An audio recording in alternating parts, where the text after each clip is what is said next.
Class 5। আজকে আমি তোমাদের ভূগোলের ওরাল এক্সাম নেব। তোমরা সবাই তৈরি?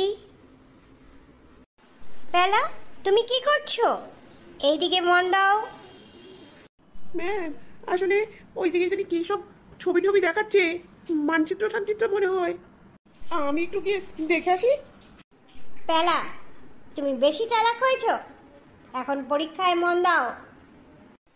কেলটু, বলো তো সুমেরু ও কুমেরুর মধ্যে পার্থক্য কি? আসলে কি ম্যাম, আমি না একটু চিন্তায় পড়ে গেছি। সুমেরু আর কুমেরুর পার্থক্যটা তো আমি ফ্রিজে রেখে এলাম, ওইটা কি এতক্ষণে মনে হয় জমে বরফ হয়ে গেছে। কি বলছো? তুমি সুমেরু আর কুমেরুকে ফ্রিজে রেখে এসেছো? ভালোই বলেছো, তোমার ভূগোলের প্রস্তুতি অপূর্ব। টেপি, তুমি বলো ভারত কোন মহাদেশে অবস্থিত? ম্যাম, এই উত্তরটা আমি জানতাম, কিন্তু কালকে টিভিতে একটা টক শোয়ে দেখলাম, বলল পৃথিবী নাকি তার অক্ষের মাঝামাঝি ঘুরতে থাকে। তাই আমি ভাবছি, এখন ভারত যদি অবস্থানটা চেঞ্জ করে অন্য মহাদেশে চলে যায়। না টেপি, ওটা তো পৃথিবীর আবর্তন গতি, তার জন্য ভারত কেন মহাদেশ পরিবর্তন করবে? ভারত তো এশিয়া মহাদেশেই আছে। ও হ্যাঁ ম্যাম, তাহলে ভারত এশিয়া মহাদেশেই আছে। বাহ দেবী, তোর আইডিয়াটা তো দারুণ। বল্টু, তুমি বলো তো বাংলাদেশের পাশে কোন দেশ রয়েছে? ম্যাম, বাংলাদেশের পাশে এতগুলো দেশ আছে, কোন দেশটার নাম বলি বলুন তো? আচ্ছা বল্টু, তুমি ওই দেশটার নামই বলো যেটা সব থেকে বড় দেশ। উমা, বড় দেশ আবার কোনটা?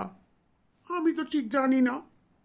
ওহ, তোমরা কি ভূগোল পড়েছো বলো তো? ভারতবর্ষ আমাদের দেশ। পেলা, তুমি তখন থেকে সেই মানচিত্র দেখছিলে না? বলো তো ভারতের মানচিত্রে কোথায় দিল্লি আছে আর কোথায় পশ্চিমবঙ্গ আছে?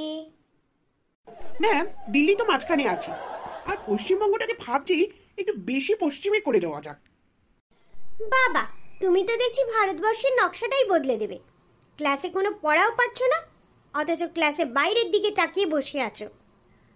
বেঞ্চের ওপর উঠে দাঁড়িয়ে থাকো। না ম্যাম, বিশ্বাস করুন, এরপর থেকে আমি সব প্রশ্নের উত্তর পারবো। আমার মাথাটা বড্ড টনটন করছে, আমি কি করে উঠে দাঁড়াবো বলুন? আমি তো তোমাকে উঠে দাঁড়াতে বলেছি, পা দিয়ে দাঁড়াবে, মাথা দিয়ে না। ওরে বাবা, কি পায় ব্যথা ম্যাম, খুব ব্যথা। উফ, তোমরা না জ্বালিয়ে খেলে। ঠিক আছে, বসো, আর দাঁড়াতে হবে না। কিরে টেপি, ছুটকি, কেমন করলাম? এবার তোমার পালা, তুমি উত্তর দাও।